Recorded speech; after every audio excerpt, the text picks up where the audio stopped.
आजचा दुसरा दिवस आला तरी शैलेशच्या गाडीची पाठी परिस्थिती जर तुम्ही बघितलीत तर तुम्हाला कळेल की कशा प्रकारे पोलीस स्टेशनमध्ये भारतीय जनता पक्षाचे काही गुंड नगरसेवक आणि इथले काही भाजपाचे कार्यकर्ते यांनी येऊन पोलीस स्टेशनच्या हद्दीमध्ये म्हणजे तुम्ही बघाल तर हा दरवाजा आणि इथे ती गाडी फोडली गेली.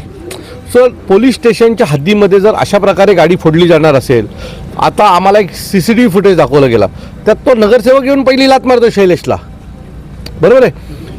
गुन्हे असे नोंदवले गेले की शैलेश सुटूच नाही, म्हणजे पहिला रजिस्टर करण्यात आला ॲट्रॉसिटी, बरं ॲट्रॉसिटी पण झालं तिथे रॉबरी पण झाली. कसं शक्य हो?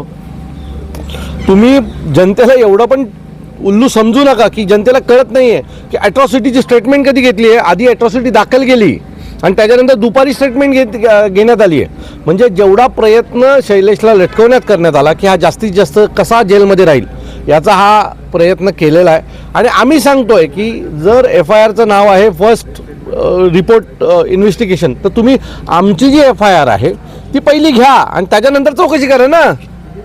तर आमची FIR पण घ्यायला तयार नाही आहेत.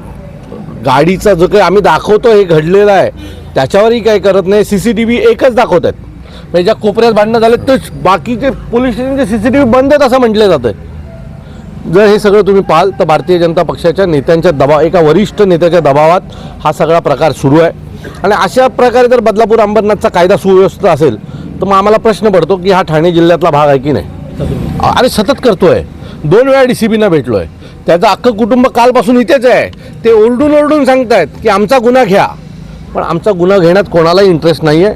कारण सगळे पोलीस खातं हा दबावात आहे. आणि दबावात मला एवढी मोठी घटना घडल्याच्यानंतर आत्ता जवळजवळ 48 तास होत आले तरी गुन्हा दाखल होत नसेल, याचा अर्थ काय? याचा अर्थ आम्ही न्याय मागायचा नाही का?